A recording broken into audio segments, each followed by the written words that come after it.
तीन आहे ना त्याच्याकडे त्याच्यावर बसेल त्याच्या खाली झोपला तो उठला आणि झोपला ते डायरेक्ट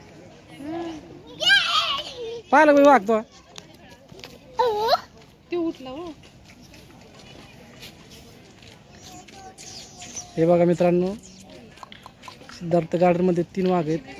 हा इथं एक बसलाय तो तिकडे बसलाय पाईपवर आणि एक हा इथं झोपलाय.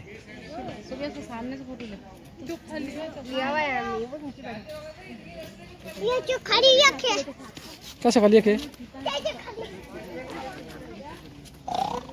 वर चढू नको बाई वर चढू नको ओरडत ते भूक लागल्यावर. चल तिकडे हत्ती पण आहे अजून तू कर ना. हाव उठून पळून ते मागं लागत आहे बाई तू कर रे वाघाला भेव दाखव नको. हे बघा हा इकडे एक वाघ आहे म्हणजे टोटल सगळे 4 वाघ इथं आहेत.